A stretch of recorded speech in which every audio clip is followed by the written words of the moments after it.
Welcome back to Financially Savvy Fridays. Today I have a little guest, my dog. Last week we talked about creating a budget. Today we're going to be talking about runaway spending.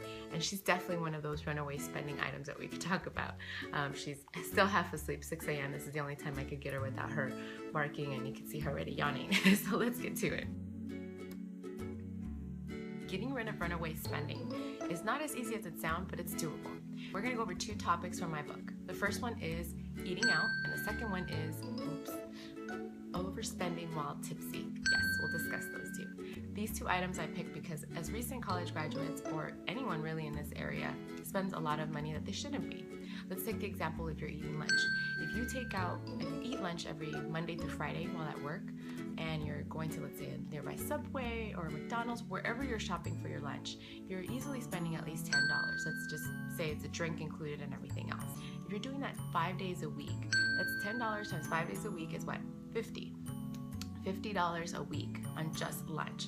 And if you multiply that by 4 weeks in a month, that's another $200.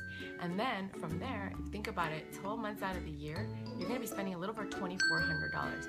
And let's be realistic, closer to the holidays, you're spending a lot more money, especially around Christmas time, eating out with friends, family members. So the bill definitely racks up. You're thinking $2,400, yes, that's a lot of money on just a lunch.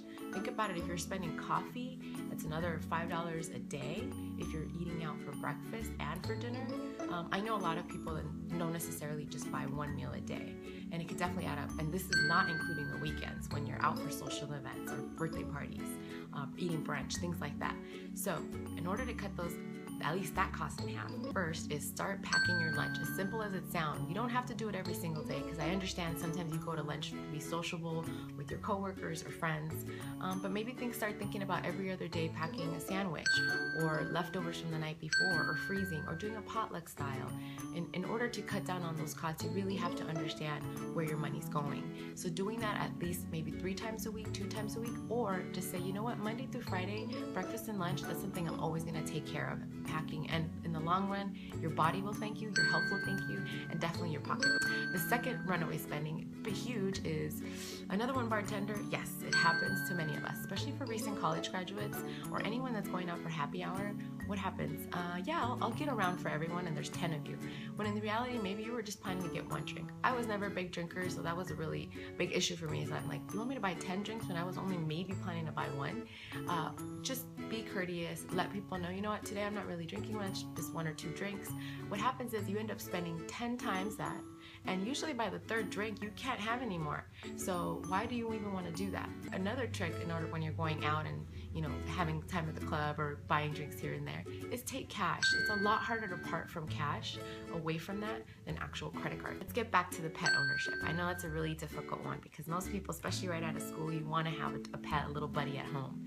However, you got to think about the long terms. You're paying for food, you're paying for vet visits, medication, maybe dog sitting, all those things that really add up. Maybe think of an alternative of being a co-owner, co-pet owner with someone. Maybe your neighbor has a dog and you can offer to walk it every day, play with it, be that fun neighbor next door. And you don't have to worry about responsibilities of paying for everything or taking care of it, and at least it'll fill that need in the meantime. And when you're ready, financially feeling a little better to have a pet, you can definitely get one. Next week we'll be going over how to pay down student loans and credit cards. Those are the biggest areas that most people have trouble with. So have a fabulous Financially Savvy Friday, and see you next week.